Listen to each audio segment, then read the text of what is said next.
Bonjour à tous. Donc, je vais vous présenter la labellisation de éco-jardin du site du PEC de Suez aux France. Suez aux France, enfin Suez est une entreprise très engagée depuis longtemps sur qui est environnement durable. Donc là, Suez a réaffirmé d'ailleurs sa raison d'être de façonner un environnement durable avec des valeurs sur la santé, la qualité de vie et surtout sur la biodiversité, le changement climatique, etc. Et par rapport à la biodiversité, Suez est engagé dans les entreprises qui sont engagées pour Act for Nature, donc avec des solutions fondées sur la nature. Et l'objectif, c'est aussi de proposer à l'ensemble des collectivités pour lesquelles elle est au service des offres durables à 100% avec des impacts positifs sur le capital naturel de la planète. Alors le site du PEC, sa particularité, c'est que c'est un site industriel de production et de traitement d'eau potable, donc une usine de production d'eau potable pour 860 000 franciliens qui sont desservis. Le PEC est situé à l'ouest de Paris, à quelques kilomètres, on voit ici. La quantité d'eau est de 40 millions de mètres cubes par an d'eau potable. Et la particularité du site, c'est qu'on a des bassins de réinfiltration d'eau, donc de l'eau de Seine qui est traitée et réinfiltrée par des bassins, des anciennes sablières, jusqu'à la nappe, repompée pour être retraitée. Et donc c'est cette particularité qui fait que le site fait une cinquantaine d'hectares et abrite une biodiversité très intéressante.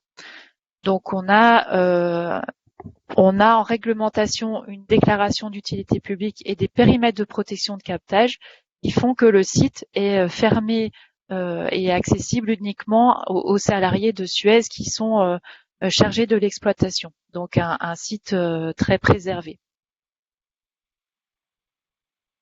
Donc ce site, vous voyez qu'il a 10 bassins qui représentent 15 hectares sur cette superficie globale de 50 hectares au cœur d'une zone urbaine.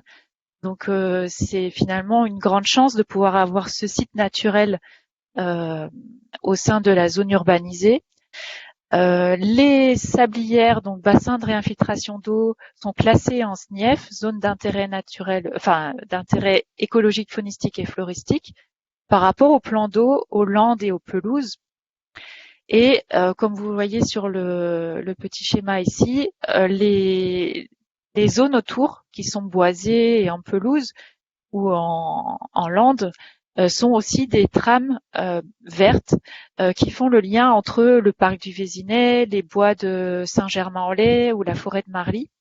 Et donc c'est un corridor pour les espèces, notamment les oiseaux, et donc un site de reproduction, de nidification et aussi d'abri et puis surtout de nourrissage. Donc on retrouve des espèces classées, des espèces protégées. Donc plus de 70 espèces d'oiseaux qui sont répertoriées. On vient de faire un partenariat l'année dernière avec une association d'ornithologues de Croissy-sur-Seine qui regarde justement toutes les espèces qui viennent tout au long de l'année. Et donc on peut citer quelques espèces là à fort enjeu de conservation comme le filigule morillon qu'on voit ici en photo ou le vanneau huppé qui utilisent le site comme site de reproduction également. Et en espèces végétales, je citerai la renoncule à petite fleur qui est une espèce protégée également qu'on retrouve sur le site. Donc on a des espèces protégées de fort intérêt patrimonial, mais aussi des espèces qui sont plus envahissantes. En espèces végétales, on a beaucoup de problèmes, notamment avec l'élante, qu'on a commencé à éradiquer, mais ça va nous demander du temps et parce que ça a envahi le site. On en trouve aussi en dehors du site, c'est assez général. Et en espèces animales, je citerai l'oie bernache, qui se plaît bien sur notre site, un peu trop puisqu'elle envahit aussi. Donc par rapport à ces espèces, par exemple l'oie bernache, justement, la gestion des espaces verts peut jouer puisque Les oies préfèrent les pelouses bien tendues. Donc c'est aussi quelque chose qu'on peut gérer en faisant de la gestion différenciée des espaces verts pour atténuer un peu les populations d'oies. Donc l'objectif, c'était que sur le site on ait zéro phyto, d'une part par rapport aux enjeux d'eau potable et la DUP, et aussi par souhait de maintenir cette biodiversité très riche.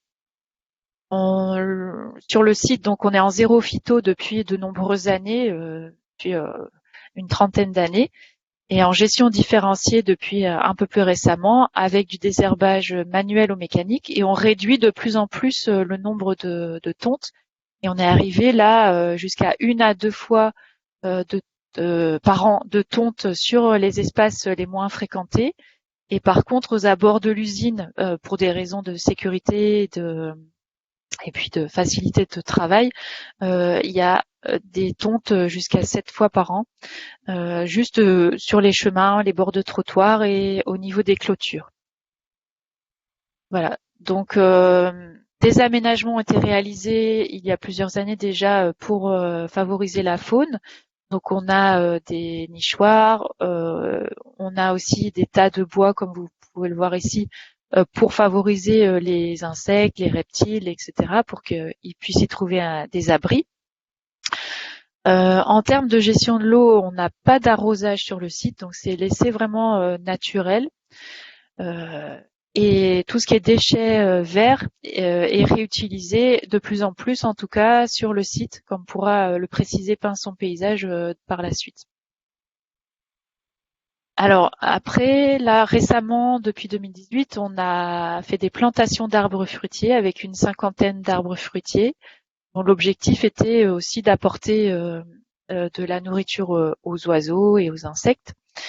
Et puis des projets de plantation d'arbres, puisque ça reste déjà un site industriel, donc on a une partie avec des bâtiments et la gestion des usines de traitement d'eau, hein.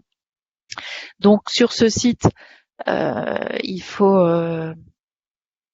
veiller à ce que ce soit exploitable, et donc on est obligé de faire un entretien régulier. Et donc, ce que je voulais dire, c'est que pour les plantations d'arbres, oui, on a dû en enlever par rapport à des nouveaux travaux de l'usine. Et donc là, on est dans une phase de réflexion pour le réaménagement et la plantation de nouveaux arbres, qu'avec un choix d'arbres qui est local, espèce locale Île-de-France, plutôt mellifère, et donc pour favoriser la biodiversité. À noter aussi que sur le site, on héberge une vingtaine de ruches d'un apiculteur local, voilà, pour qu'ils puissent profiter des espaces sans personne. Récemment, on a dû changer aussi les lampadaires sur la partie usine. Donc, on a choisi des lampadaires de type full cut, en fait, avec la lumière qui va vers le bas, justement pour limiter l'impact lumineux pendant la nuit et respecter la faune nocturne. Et puis, sur toute la partie qui est des sablières qu'on appelle la coulée verte, on n'a pas d'éclairage pendant la nuit. Voilà. Donc tous ces aménagements sont faits, et cette gestion du site est faite en collaboration étroite entre l'entreprise Pinson Paysage, avec qui on travaille au niveau de la gestion du site, le service des achats et le service de production de l'usine. Quand je dis service de production, c'est les personnes qui s'occupent vraiment du traitement de l'eau sur l'usine. Pour faire un petit historique, en fait, sur le site, on a donc cette partie coulée verte qui est vraiment très naturelle, avec les sablières, les bassins de réinfiltration d'eau et des aménagements pour la faune et la flore. Et donc, on ouvre depuis 2006 au grand public, avec donc c'est pas ouvert tout le temps, c'est sur rendez-vous, notamment pour les scolaires, et puis sur rendez-vous pour tous ceux qui sont intéressés, avec inscription. On a 1200 visiteurs par an en moyenne, excepté depuis l'année dernière évidemment. Et donc, ces visites se font avec un animateur de la Ligue de protection des oiseaux et d'autres intervenants. Donc, ça permet d'expliquer toute la biodiversité qui existe sur notre site et ainsi que le fonctionnement de l'usine d'eau potable. Donc, c'est intéressant de voir tout le cycle de l'eau, depuis le pompage dans les nappes, dans la Seine, jusqu'à la réinfiltration et dans les nappes et le traitement de l'eau jusqu'au robinet. En 2012, on a fait faire un inventaire de la faune et de la flore très complet. Ça nous a permis justement d'améliorer les aménagements sur le site. En 2017, donc, on a fait labelliser le site Éco-Jardin, et c'est cette année que le label a été renouvelé. Voilà. Et puis, donc, comme je vous disais, hein, on a, dans le cadre du renouvellement label Éco-Jardin, du coup, depuis cette année, on a lancé un nouvel inventaire faune-flore, vraiment très complet, des oiseaux, des chiroptères, des insectes, et puis aussi de la flore, afin d'améliorer encore la gestion du site. Et puis, du fait notamment du caractère industriel, hein, nous sommes déjà normalisés ISO 14001 et ISO 50001. Donc, ça participe aussi à améliorer l'aménagement et la gestion du site. Donc, le label Éco-Jardin, pour nous, l'intérêt, c'était déjà de faire reconnaître des pratiques favorables qui existaient sur le site, c'était déjà mis en place depuis de nombreuses années, et aussi de pouvoir communiquer au grand public les actions menées.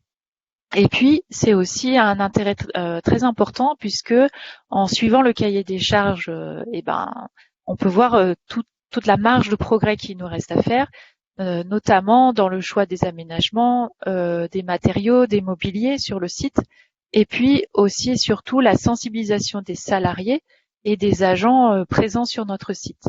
Puisque jusqu'à présent, c'est surtout tourné vers le grand public et assez peu vers les salariés. Pour que ça réussisse, j'ai noté que il avait fallu que tous les acteurs en fait en question s'impliquent. Donc qu'il y a un dialogue en fait entre les agents de production, donc qui gèrent la relation directe avec Pinson Paysage, justement Pinson Paysage, les gens qui interviennent sur le site en propre et ceux qui gèrent les contrats, donc les acheteurs. Et puis bien sûr, moi en tant que correspondante biodiversité sur l'entreprise, pour que ce soit coordonné entre les différents objectifs. Voilà. Donc l'important c'est que chacun comprenne les enjeux biodiversité et que ce soit en cohérence avec les impératifs de la production d'eau potable. Éco-Jardin nous a permis aussi de nous améliorer. Et encore aujourd'hui, dans le cadre du renouvellement, on a des axes d'amélioration qui sont à noter, que j'ai répertoriés ici. Donc, tout ce qui est mobilier, de pouvoir le référencer, le recenser, et puis pour le renouvellement ou pour de nouveaux mobiliers, de choisir par exemple du bois certifié, durable, avec des matériaux non traités. Sur les inventaires faune et flore, de mettre en place des suivis réguliers pour les espèces pertinentes, puisque jusqu'à présent on a fait uniquement des inventaires ponctuels et qui pourraient servir aussi de sensibilisation aux salariés en les impliquant dans ces suivis. L'intérêt aussi, c'est de pouvoir localiser les espèces, donc la flore notamment, les espèces qui sont rares et protégées, comme une orchidée qui est présente sur le site, pour éviter que lorsqu'il y a des travaux, on détruise cette espèce. Donc l'objectif, ce serait de pouvoir l'isoler ou de mieux la visualiser par tout le monde. Aussi, nous souhaiterions mettre en place un suivi de la biodiversité du sol, puisque c'est une biodiversité qui est peu connue et qui est pourtant très importante. Sachant qu'ici, on a des sols très sableux en bord de Seine, donc ça peut être intéressant de voir quelle faune se développe dans ces sols.